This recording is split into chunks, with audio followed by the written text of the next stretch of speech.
When you picture a citizen of the Roman Empire, you probably imagine someone wearing a white toga, sandals, and maybe some kind of laurel on their head. Wait, your biggest stickers? Here's of this.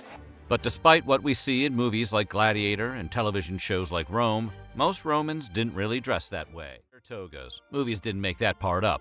In fact, they were common enough that the Romans sometimes referred to themselves as togati, or people of the toga, which sounds like a 70s yacht rock album. But togas weren't casual wear. They were status symbols worn on special occasions and reserved mostly for wealthy men. Basically, the ancient Roman equivalent of a nice suit or tuxedo. Interestingly, their status as formal wear is one of the main reasons modern people think all Romans wore them. Since togas feature prominently in contemporary statues and paintings, they seem like they were everywhere. But it was usually only the wealthiest who could afford a sculpture or painting of themselves in the first place. I've got some money to blow. Maybe I'll get a sculpture of myself. There were several toga varieties. The classic white toga, or toga virilis, was worn by young men to signal their passage into adulthood. Politicians wore a bleached version of the white toga called the toga candida. In times of mourning, Romans wore togas of dark wool. The rarest was the toga picta, dyed purple with gold embroidery. This was reserved for generals celebrating a triumph. Lots of fabric. This fabric, made from wool, was expensive and time-consuming to produce, and like most of the best textiles, was only affordable to the wealthy. A toga was cut from a single piece of wool cloth in a semicircular shape, and the longest any toga could be was about 18 feet. Like tying some of today's more elaborate neckties, wrapping a toga was a complicated process. According to the Oxford Classical Dictionary, one corner would be placed before the feet, and the straight edge was taken up and over the left shoulder. It was then pulled across the back and under or over the right arm, across the chest, and over the left shoulder again. The second corner was left hanging behind the knees, and the curved edge became the garment's hem. In addition to the toga itself, how a toga was worn was also something of a status symbol. A well-fitted and well-maintained toga was a marker of wealth and sophistication. And since it's very difficult to wrap a toga around one's body alone, trust me on that one, wealthy Romans came to value slaves who had toga wrapping skills. In ancient Roman times, clothing dyes had to come from natural sources. The dye used to make a classic purple tunic worn by a Roman emperor, for example, was extracted from the glands of a variety of sea snail called the Hexaplex trunculus, which you and your friends might call the banded dye murex, which is native to the Mediterranean. These sea snails live in deeper water and were harvested via traps suspended from floats. Once enough shells were collected, they would be left in the sun to putrefy and were then crushed, leaving a distinct purple liquid.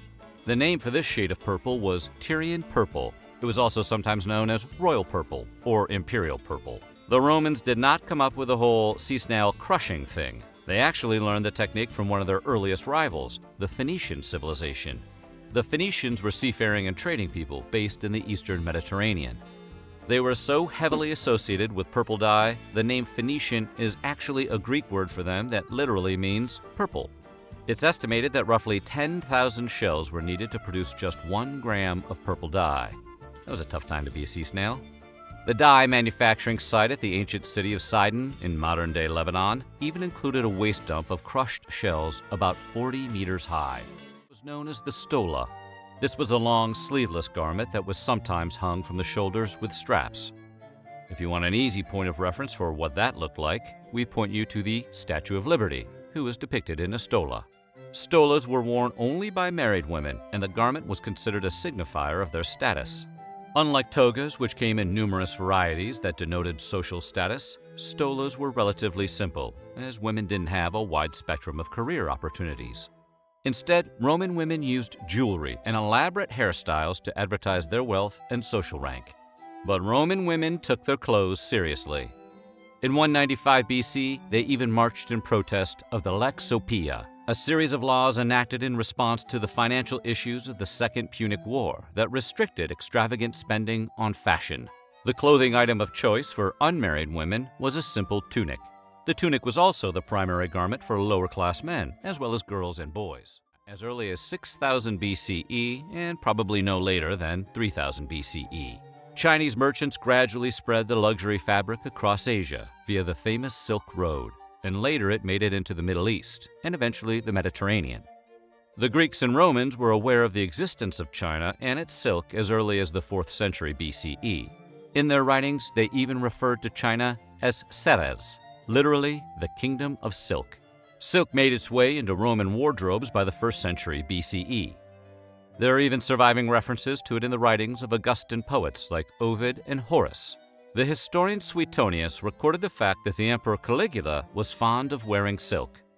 Emperor Marcus Aurelius sent the first envoy to China in 166 CE, the first known instance of direct contact between the two civilizations. That really kicked things off, because by 380 CE, the soldier and historian Marcellinus Ammianus observed that the use of silk, which was once confined to the nobility, has now spread to all classes, without distinction, even to the lowest. They had their own version of activewear that was relatively similar to the modern bikini.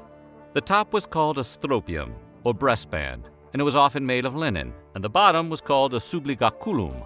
Men, on the other hand, wore a perizoma, or more commonly known as the loincloth. However, despite their similarity to swimwear, these outfits were actually worn for athletics, not for swimming.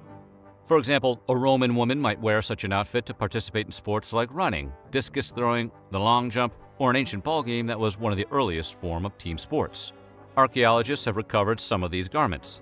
One thong-like subligaculum is on display at the Museum of London. A detailed mosaic showing these garments can be seen at the Villa Romana del Casale, near Piazza Armerina in Sicily. While it's likely that many Romans simply went commando, we do know that at least some Romans wore undergarments. For the most part, Roman undergarments were similar to what they wore when playing sports.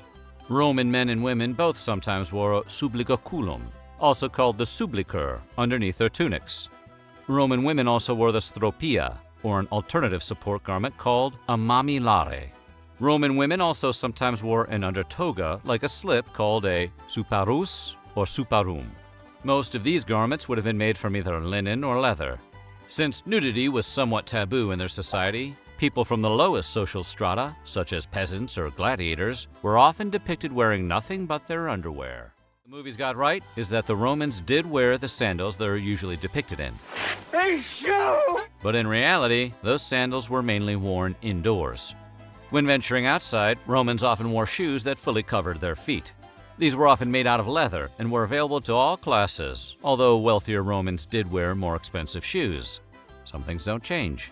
Unlike today, Roman shoes appear to have been styled as unisex garments. Roman soldiers, as you might expect, had an even more durable footwear option available to them, called the caligae. These were open-toed boots made with hobnails that gave extra traction.